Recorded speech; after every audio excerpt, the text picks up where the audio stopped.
Okay, I think this is going to work. Okay, you guys, I wanted to go over everything and show you all the stuff that we went over on Friday. It was just, we were having too much fun and I wasn't really focused, so I wanted to make sure I got this out to everybody in an easy to follow format. First off, if you have not been into back office yet, there is an email invite from Alexis. Mine was back on May 8th. If you need it resent, go ahead and reach out to her and you're going to click on create a password and go set up your back office. And then here we are on back office. And this is the dashboard. This is where you'll be. I strongly recommend you make this into a bookmark like I have. I have back office as a bookmark. If you're on Windows, you just highlight all of that, drag it down here. I right click on it, I edit, and I call it back office, just like that. And there we go. I'll remove those later. So anyway, we're here on back office and at the dashboard. This right here under useful links, Bold Trail back office agent training brings you to this. And this is where you are going to find everything you need to know about back office. If you need to know how to split documents, merge documents, um, change anything, add checklists, whatever, you just type it in here. This is where I learned everything that I got to teach you, especially on splitting and merging documents. So back over here on the dashboard, this is really cool because there's office updates in there so we can see what's coming up. Kayak and cocktails, super important stuff. Links to the MLSs, helpful links over here. So everything you need to know right there, and then you can do your goal tracking, see what's going on, see all your recent transactions. Pipeline will show you what you have going on. Today, we're going to work on opportunities. These are all my bogus ones that I've been putting in just to show examples. But these are opportunities. I describe this as opportunities to make money, active, actual transactions that you're working on right now, and your pending transactions. So this is really cool to be able to look at this and see what you have going on and really, when you look that if you have opportunities that are legit ones, to see that you have the opportunity to make $70,000 if you can get these deals closed. That's, to me, that's pretty exciting. You can come right over here under my net income, click on my sales volume, and you'll see what you have sales wise. I prefer to see the money I'm going to make.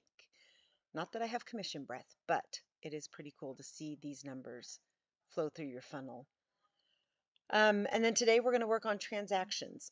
Really quickly, Jeremy asked me to mention that Alexis is there to help with TCing your files. You don't have to do this. I'm showing you how to do this in case you want to get in and do your own, or if you need to get in here and do anything. But you are more than welcome to use Alexis, um, or down the road if we have a TC, directly for this, you would send it to them and they will do all of this. But for right now, I'm teaching you how to do it all in case you ever need to. And there's a couple of really important things that Bud wants to make sure that we point out so that you understand moving forward the importance of certain things. So under transactions, I'm going to go ahead and create a transaction. I'm just doing an opportunity because I don't have signed documents or anything, and this is just a test. I'm going to put a traditional sale.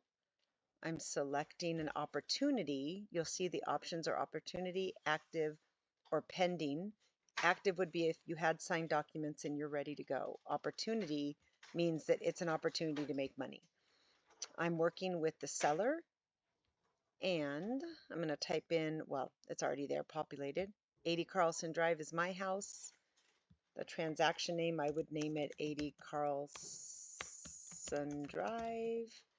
And let's sell it for $2 million. Wouldn't that be nice?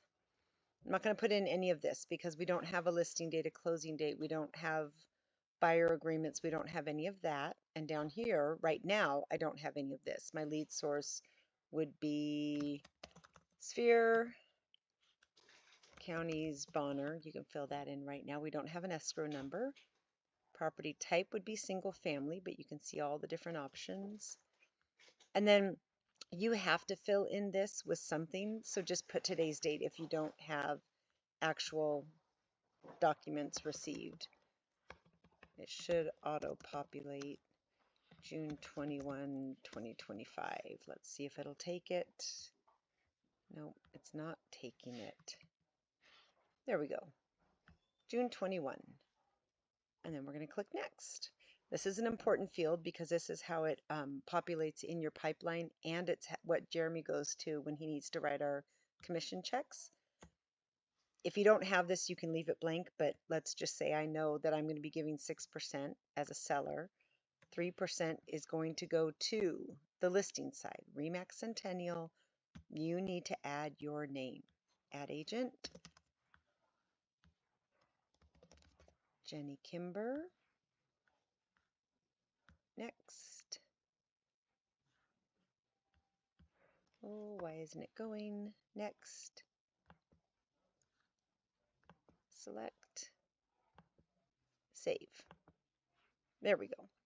And in here, if you're sharing with somebody, you would add that agent right here. Add agent. Let's just say I'm going to share with Jeremy. I already typed him in before. Jeremy done user, save. And then I would take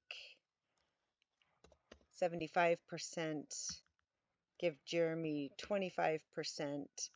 And this way, when Jeremy goes to cut the checks, he knows what to do.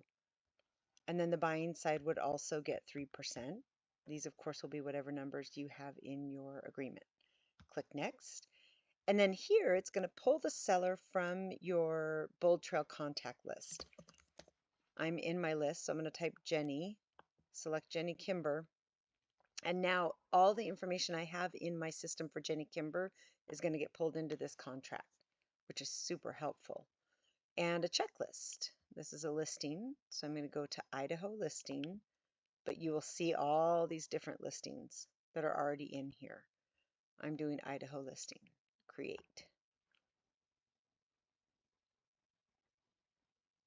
Okay, so now we have 80 Carlson Drive. It's an opportunity. It's not a signed deal right now. $2 million. Everything's good. Okay, we have our Idaho checklist, Idaho listing checklist. Here are all the things. Okay, so now we're going to pretend that I've got signed documents on this. And I want to show you, you can just go right here, click upload, and upload an RE16. You can upload the data form. You can upload the agency brochure. You can do all of that directly here, but I'm going to show you how to do it a little bit different way. First, we're going to edit it to make it active. Right here, switch to active. I just clicked, let me do that again. Edit, I clicked right here on edit, switch to active, because I'm going to pretend that I have signed documents. I'm going to select Idaho listing. We already have that. Confirm.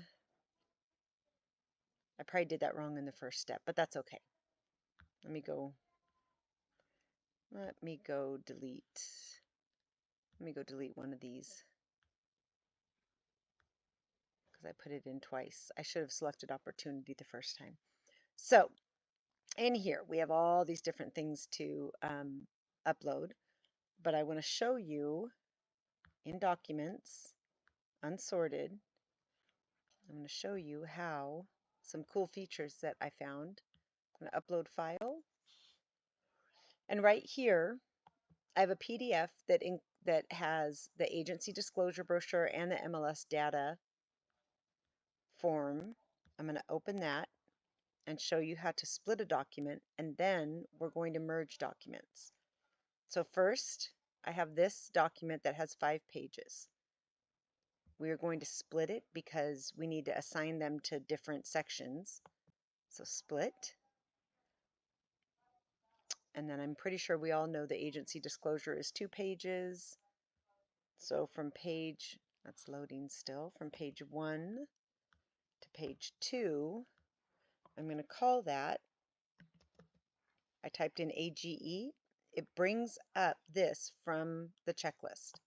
So I'm going to select that. It's going to take page 1 and 2 and put it in this section, and it's going to take page 3 through 5, and I'm going to call that the MLS data form. That's going to go right there. Look at how cool that is. So this document of 5 pages that I scanned at the office, let's say I scanned it and emailed it to myself, and all of these are in one big file, you can go and sort into the proper checklists. Hit split, and these documents are going to automatically be over on there. Agency disclosure brochures uploaded, data entry form, or the data forms uploaded. So that's pretty cool. Okay, and then I have an RE16 signed. So I'm going to go and put RE16 test 1. I'll show you why in a second. RE16, I uploaded that because I got it signed. So now we have 3 things uploaded. That's all awesome. Over here under activity, Bud can see what we've done. That we have, like, let's say I just got signatures today. So they're going to see that the RE16, if you look on there, my signature is going to be today. There's date stamps right there. This is what he needs, what Bud needs to see for compliance and making sure we don't get, bad audits if that ever happens. And then over here on the checklist, my RE16 just had a change to it. We had to initial something there. Let's say I did the address wrong. Let's say, I don't know, something was wrong on there and I had to have the sellers initial it. I need to get Bud the new initialed copy, but we can't just get rid of this one because this one is still a legal document. I'm going to unassign. I'm going to go over to documents, and unsorted means they're unassigned. And there's my RE16 right there. I'm going to upload the new RE16, which I labeled test 2. So these 2 RE16s need to be put together so Bud can see them all in one place. So on this RE16-1, I'm highlighting that. My internet's really slow today. And I'm going to merge it. So when I click merge with, and right here I click add document, and I'm going to merge it with test 2. These are going to be called new RE16. Merge. And now this new RE16 we're going to assign to RE16, and then Bud will get the notice. So we go back over here to Idaho listing, and RE16 right there is back to being uploaded, and Bud will get that notification, and he'll be able to see all the documents in one place. Otherwise, he has to go searching. So anytime that you guys can do this, it's going to make his life much, much easier, and we all want things to be much easier for Bud. So there is that. He also said or requested if you get something that's been canceled, declined, whatever, like if you're working on an offer that was declined, to please strike through the form. Like here I have test 1 over the front of it. He said to please strike through something on the form with rejected or something and upload that document. And again, if you need to upload it with another one that was signed, however you can do it so that all of, like if it's an RE21, all the RE21s are together and he can see everything in one spot. I hope that makes sense. If it doesn't make sense, reach out to Alexis and she can explain it a little bit better. I'm explaining the system. If there are questions about forms and stuff, please ask Alexis or Bud or Jeremy, Jake, any of those guys. Okay, so that is the documents. We did merge, we did split. That should show up in my pipeline now as active. Yep, if we go over here to active, that shows as active. These 2 are bogus, so I'm not really making that much money. Wouldn't that be great? But let's say that these are all active. Look at that. How cool is that we get to see everything coming in our funnel? Opportunities, active, pending, and then when they get closed, they'll move down to this one. And that is just so cool. I get excited at this stuff. And I think contacts are going to be all of your contacts that are in Bold Trail. So these just pull right into it. I haven't played around in all of this yet. This is for the company library, and I think that's really it. I feel like there's something I'm missing, but for the most part, this is everything. I really encourage you to do the Bold Trail back office training. Go through all, they have great videos that really break it all down for you. If you get stuck with something, go in there and search.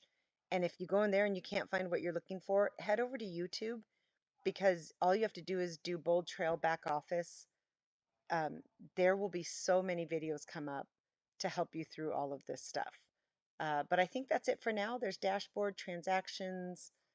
That's really what we're using for the most part. And I hope this is helpful. And feel free to reach out. I would try Alexis first or Bud because they're in the system all the time. And Jeremy knows a lot about it as well. This is just to get you going. Okay, have a great weekend. Bye for now.